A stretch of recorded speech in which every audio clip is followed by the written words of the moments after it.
Hello everyone, welcome back to my channel. আমি শ্রাবন্তী, আর শ্রাবন্তী ব্লগে জানাই তোমাদের অনেক অনেক ওয়েলকাম।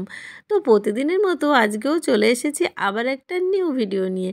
তো তোমরা কেমন আছো? আশা করি ভালো আছো, আর আমিও অনেক ভালো আছি। তো এই যে সকাল সকাল রেডি হয়েছি, শর্ট ভিডিও করব, আর শর্ট ভিডিও করা হয়ে গেছে। আর এখন আমি ব্রেকফাস্ট করব। তো আজকের ব্রেকফাস্টে দেখো ফুলকো ফুলকো লুচি আর ডাল। তো এই লুচি ডাল দিয়ে সকালের ব্রেকফাস্ট করলাম, আর তারপরে এখন যাব আবার দুপুরে রান্না করতে। তো চলো তোমরা দেখো দুপুরে কি রান্না করি, আর তোমরা কিন্তু সবাই লাইক দিয়ে ফুল ভিডিওটা দেখো, ঠিক আছে? তো চলো। তো এই যে চলে এসেছি, আর আমার কিন্তু এখানে এই যে শাক নিয়েছি, তো আজকে শাক রান্না করব, আর কচুরলতি দিয়ে কাতলা মাছের ঝোল করব।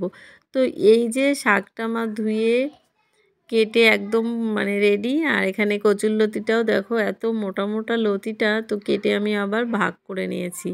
আর এখানে আছে এই যে মাছটা, তো ভেবেছিলাম চিংড়ি মাছ দিয়ে করব। তো চিংড়ি মাছ ওয়েট করছি সকাল থেকে, কোনো মাছওয়ালাই আসেনি, আর নন্দিনীর বাবাও তো বাড়িতে নেই, তো সেই জন্য এই মাছ দিয়েই রান্না করলাম। তো এই যে মাছটা কিন্তু আমার লাল লাল করে ভাজা হয়ে গেছে, আর তারপরে দেখো এই যে কড়াইতে দিয়ে দিলাম লতিটা। আর এইভাবে কচুরলতি রান্না করলে কিন্তু দারুণ লাগে খেতে। তো আমি যেভাবে রান্না করছি দেখো। আর তারপরে কিন্তু এই যে দেখো মশলা দিয়ে ভালো করে কষানো হয়ে গেছে, আর এবার কিন্তু আমি জল দিয়ে দেবো। তো জল তো দিয়ে দিয়েছি, আর তারপরে দেখো এই যে ফুটতে শুরু করেছিল, আর তারপরে এই যে নামিয়ে নিয়েছি। আর এখন মানে ফোড়ন দেবো। আর ফোড়ন দেবো কী দিয়ে বলো তো? তার আগে এই যে ভাজা জিরে কিন্তু আমি তুলে রেখেছিলাম, এই জিরেটা ভালো করে মানে বেটে দেবো লাস্টে। তো এই যে দেখো প্রায় হয়ে গেছে, তো আমি লাস্টে কিন্তু ওই ভাজা জিরের গুঁড়োটা দিয়ে দেবো। আর এইভাবে রান্না করলে ভীষণ সুন্দর লাগে খেতে। তো এই যে দেখো একদম গলে গেছে কিন্তু কচুরলতিটা।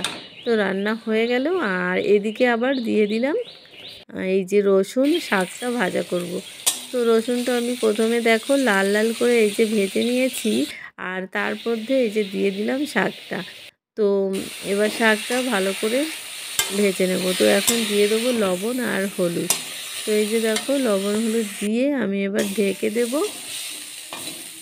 আর তারপরে দেখো এখানে শাকটা কিন্তু অনেকটাই হয়ে গেছে।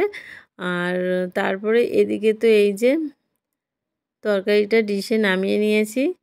তো এখানে ক্যামেরার জন্য কালারটা কিন্তু ভালো আসেনি, কিন্তু কালারটা দারুণ হয়েছিল। আর এখানে শাক ভাজাও কিন্তু আমার হয়ে গেছে।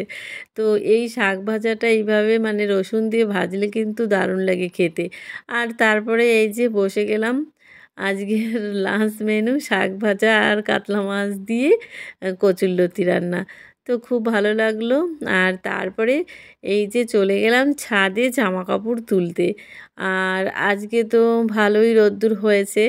আর তারপরে তো দেখো এই যে নাচের ক্লাসে নন্দিনী চলে এসেছে, আর এখন কিন্তু 5:30 বেজে গেছে। তো এখনও কিন্তু ম্যাডাম আসেনি। আর এই যে আমরা তাকিয়ে তাকিয়ে দেখছি যে কখন ম্যাডাম আসবে। আর এই যে নন্দিনীও জানলা দিয়ে দেখছে ম্যাডাম কখন আসবে। আর তারপরে তো দেখো ম্যাডাম চলে এসেছে, আর এই যে ওরা নাচ করছে। ঠিক আছে, ভালো।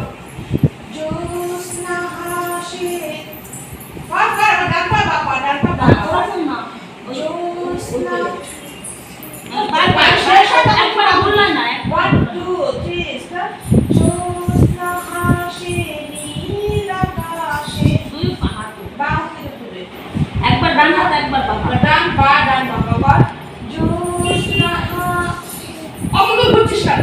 আবার দিকে একবার, এইদিকে একবার, ওইদিকে একবার, এদিকে একবার কর।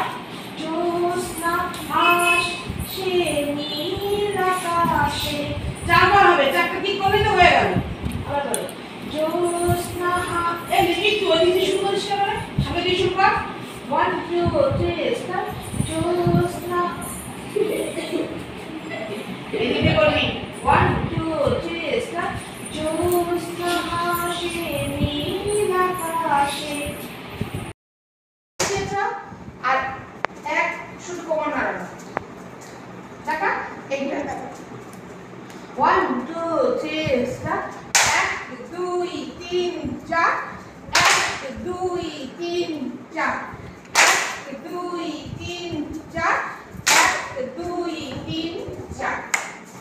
এইটা হচ্ছে নিচে আর ভুল হবে।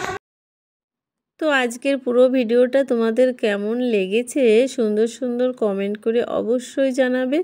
আর তোমাদের কমেন্ট পড়তে তো আমার ভীষণ ভালো লাগে। তো চলো তোমাদের কমেন্টের অপেক্ষায় থাকলাম। তো আজকের মতো এই পর্যন্তই, কালকে আবার দেখা হবে অন্য কোনো নতুন ভিডিওতে।